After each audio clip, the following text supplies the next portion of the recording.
Hi, I'm Chris Haigh, this is the Fiddle channel. Today we're going to be looking at Swing 42. Not the melody itself, but how to make a solo, which follows the chords. So, take a look at the chord sequence for a start and you'll see there's quite a lot going on, a lot of different chords, but we're going to analyse each different part of the sequence and see how we can make it easy to deal with. The tune itself was written surprisingly in 1941 by Django Reinhardt, and this was in the time of his wartime band, which did not involve Stephane Grappelli, but he had drums and he had clarinet as part of the band. So he wrote it in 1941. It was presumably released in 42 or named in 42. It was recorded with Grappelli after the war in Paris in 1949. It's a nice tune, it's got some interesting changes, but it's pretty straightforward, providing you know what's coming, which is what we're going to look into in this video. So first of all, let's look at the chord sequence as a whole. And it's a good idea to play through just the chords themselves on the fiddle. And several ways of doing this. You can play the roots. So for example, first two bars. That's the most straightforward way. If you're good with double stops and you can automatically find double stops for chords, then something like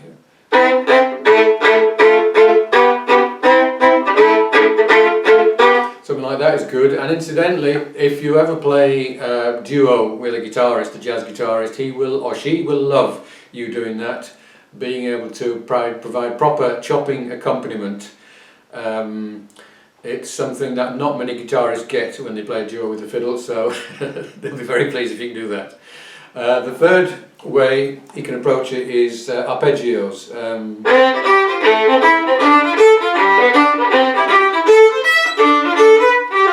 That kind of thing, which is not useful musically but is very useful for you learning the tune. I do have a video called Deciphering Chords, which explains the different chord shapes, chord names, and how you can understand them. So if you're not familiar with a lot of these chords, then I suggest you take a look at that video. And also, you can't really play arpeggios at the same speed as you can chopping. So I'm going to go through the whole tune, the whole sequence rather, and first I'll do, for part of it, I'll do the roots, for part of it I'll do the chords, and for part of it I'll do some bits of arpeggio, and see if you can do something similar.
So, that's a very useful thing to do when you learn any new tune, to play through the chords by yourself. And of course you do need to play, when you're learning a new tune, you do need backing. So if you have Band in a Box, which is what I use, it's a fantastic piece of kit. It is extremely sophisticated, it can do pretty well anything you want it to do. But it's also not cheap. If you want a cheap version of the same kind of idea, then get yourself a phone app called iReal Pro. And with that, you can either download almost any jazz standard, or you can put the chords in yourself and tell it what key you want, tell it what tempo you want, and away you go. So I suggest you do that if you can. Now let's look at the chord sequence, and we're going to start off with the first two bars, which are what I call a turnaround. So we've got, this This is called a turnaround because it kind of goes round and round and it doesn't really go very far. If you're familiar with the 251, and again I have a video about 251, the second half, the D minor, that is a 251, where 1 is the C, the D is the 2, G is the 5, and C is the 1. So that's a 251 with the addition of a 6, so it's a 6-2-5-1. Now this is a very easy sequence because all of the notes are easily accessible within the key of C. So you could do a downward scale, or, and that's going to fit. Let's just try just those 2 chords, those 4 chords rather.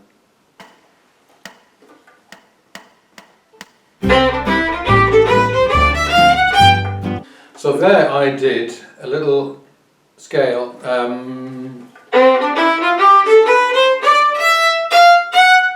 That's actually called a bebop scale. There's an extra note, a chromatic note, in order to end in the right place. You could do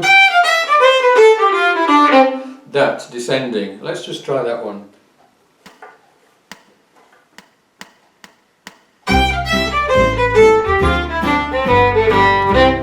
Yeah, that works nicely.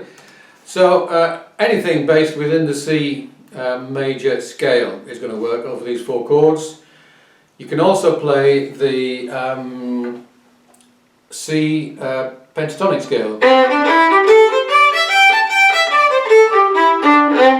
I do have videos about the pentatonic scale which are helpful and useful. This is a really easy and useful scale.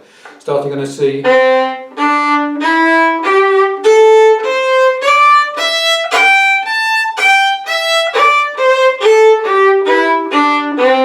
Let's see what that sounds like playing through the A section.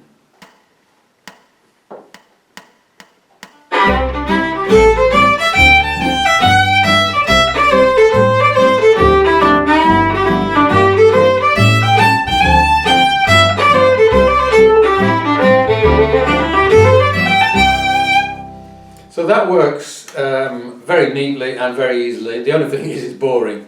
It doesn't commit to anything. And it misses out entirely the G minor 6 A7 chords, which are interesting, and we'll come to those in a minute. But so I would recommend your first time you try improvising that you do it with the pentatonic scale, because it can get away with almost anything. So that's a good start. The C blues scale is a more sophisticated and flexible scale that you can use, again without even looking at the chords.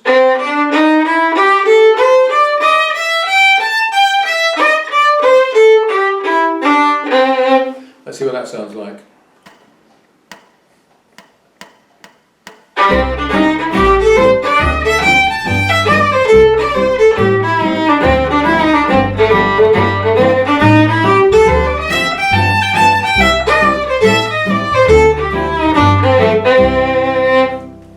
So you can hear that it's more sophisticated, it's got a bit more feeling to it. But again, we dodged the chords in bar 5, the G minor 6 A7, and we got away with it, but it's a real cop-out doing that. So I recommend, as soon as you hear a chord that is doing something and you're not really sure what's going on, take a look at that chord, find out what the chord is, find out what the notes are that you need to make use of that properly, rather than just bluffing. I should know about this because I've spent most of my career bluffing and avoiding difficult chords, but I'm a bit more responsible than I used to be. So we've got the turnaround, which happens 3 times in the A section, but we get the bar 5 is G minor 6, which is G minor with an E, but I would recommend that you absolutely forget about the 6, just think of it as G minor. A7 has has got a C sharp in it, which is a note that is not going to be in your normal scale. So the B flat for the G minor and the C sharp are the notes that if you put them in, they will show that you know what you're doing and where you're going with these chords. And if you don't play those, then people will know that you're just bluffing. Or rather, jazz musicians will know that you're bluffing. Ordinary members of the public will have not the slightest idea. So I'm going to play through that again, and this time I'm going to put in a B flat for the G chord, and I'm going to put a C sharp in for the A chord, and see if you can tell the difference.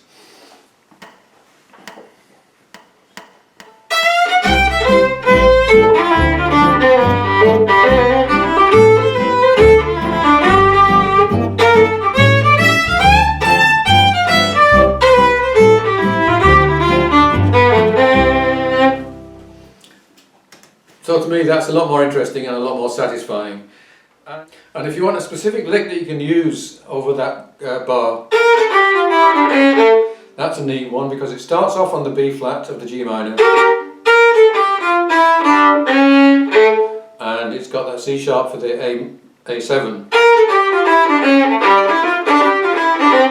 So if you stick that in, then if you do that every time, no one's going to notice. So let me just play, I'll put that little lick in as we go through the chords again.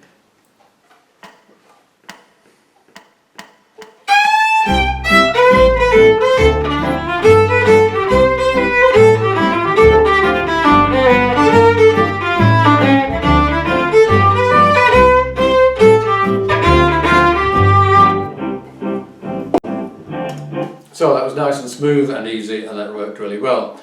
Now, end of the A section, in the second time bar, you've got a B7, and if you are bluffing your way along on a C major pentatonic, C blues scale, as soon as you hit that B7, you're going to be in big trouble. So you've got to know that that's coming. I think actually some people will play. So you'll get half a bar of B7. The version I've got is a full bar of B7. And you can use that B7 to lead in to whatever you're going to do on E. So you might do something like that. So you've got a target note for when you hit the E chord in bar 11.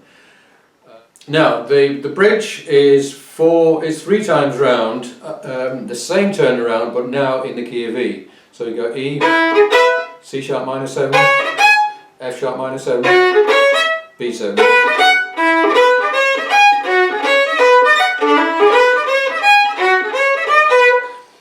So that's pretty easy. You can approach that as an E major scale.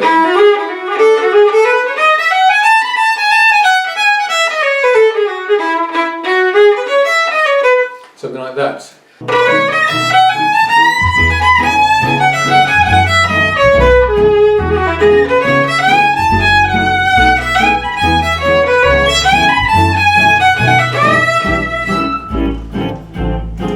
I noticed there I was using a different approach to the phrasing and bowing, which Grappelli uses, and what I'm doing basically is longer notes, longer bows, more vibrato, more kind of smoothness.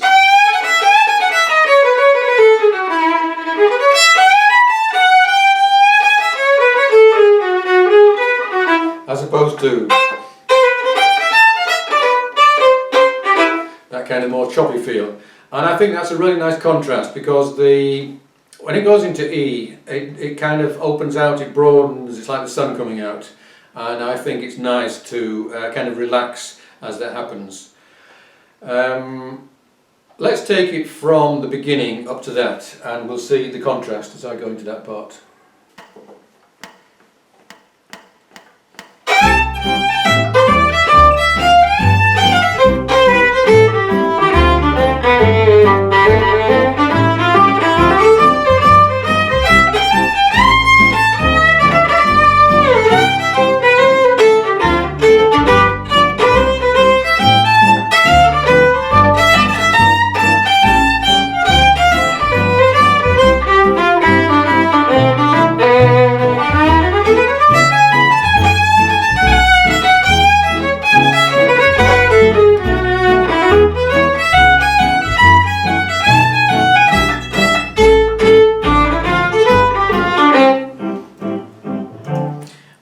let's look at the 4 bars that end the bridge.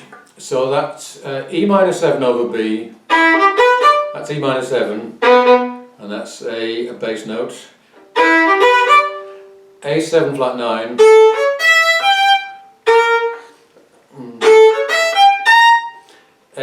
D minor 7 over A, so D minor 7 is, and that's your bass note, and G7 flat 9. Now, you might think they're pretty horrible chords and that's going to ruin the whole thing for you. Don't think that way. Think of it as either 4 chords, E, A, D, G, which is going down a cycle of fifths, so you can think of it as just that, which is really easy. You can think of it as E minor 7, A7, D minor 7. Think of it like that. You can think of just the slash notes, which are basically a slash chord is it's when the root of the chord is not the same as the name of the chord. So in the case of E minor 7, the B is at the bottom, but that's pretty complicated to work out, and really, to be honest, that is the job of the accompanist. And as for the flat 9s, that's also the job of the accompanist. Your job is to make it sound easy. So do be aware that you've got 4 chords there, but don't get hung up on them. I'm just going to take it from the bridge and through those 4 chords.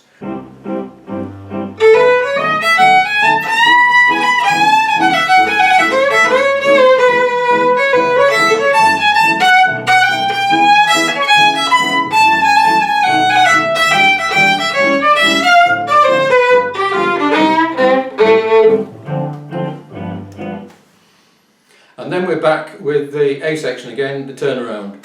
Exactly the same as the first time, and it's the first time bar. So I will play once through, all the way through, just demonstrating some of those things we've just done. I'll take it up to full tempo this time.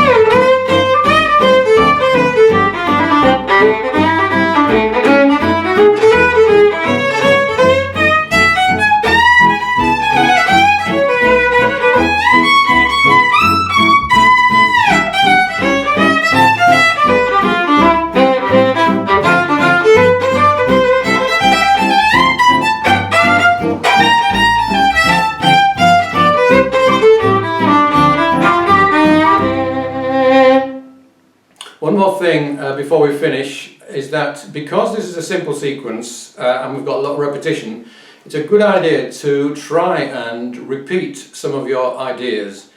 So rather than taking your first 2 bars, doing one phrase, and then doing a completely different phrase the next 2 bars, try and give it a little bit of connectedness. So for example,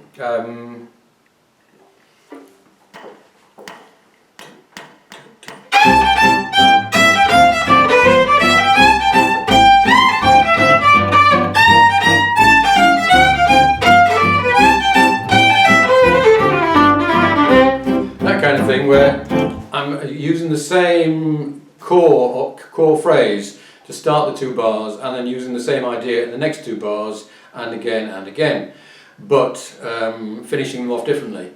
And that gives the idea that you've got some idea of what you're actually doing, rather than just drifting aimlessly through the chords. Finally, I'm going to show you a few Grappelli licks, which you might use on this.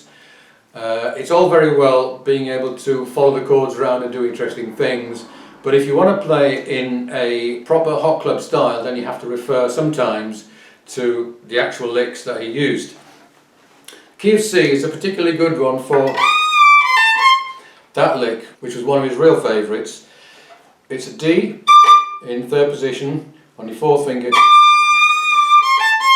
and you're sliding up to an E flat and down to the C. So the actual way he uses this phrase is 1, 2, 3. So he's starting off with, and then let's just hear that a couple of times with the chords.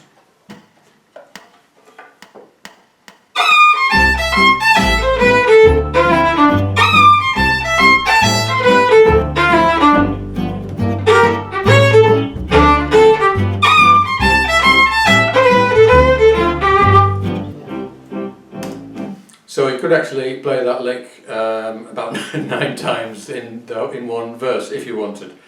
I wouldn't recommend it. Another lick, a favourite lick, which he didn't actually use on this recording, but he could have done, on E, is that E, first finger in 4th position playing a B, 4th finger playing an E. Something like that, or lots of variations, but that's the basic thing. The only hard thing about it is getting that fourth position in tune. Here we go.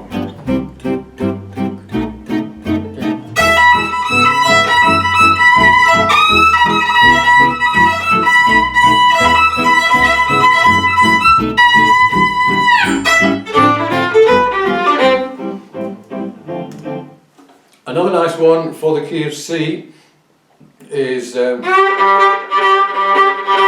that, which is a real favourite. Basically, it's just rocking up and down an octave on the G, so open string and 3rd finger. And there's loads of places where you can use this, end of any of the sections basically.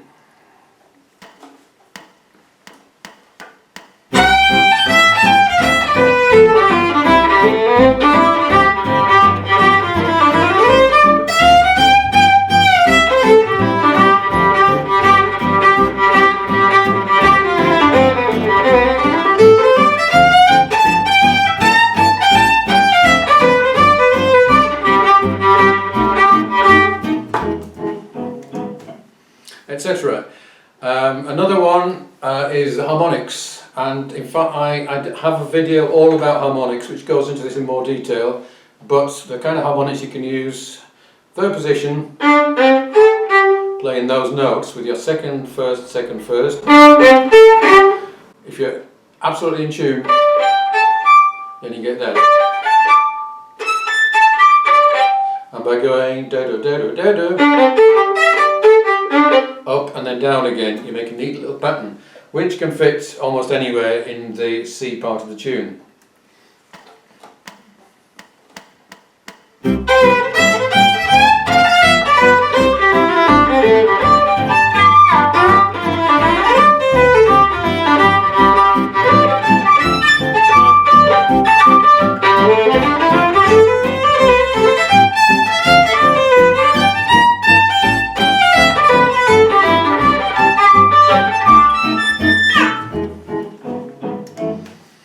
And finally, the parallel fifths descending chromatic lick, which sounds complicated. It's actually pretty simple.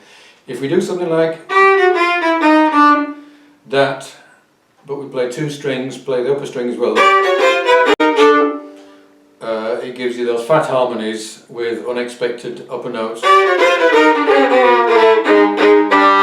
And the very best bit is when you get right down to the bottom. So that's 4 actual Grappelli licks. I'll go through twice round finish, and I'll include those licks in there. If you enjoyed this, then send me an email, subscribe, and I will send you a copy of the chords and the 4 licks which I mentioned. See you again soon.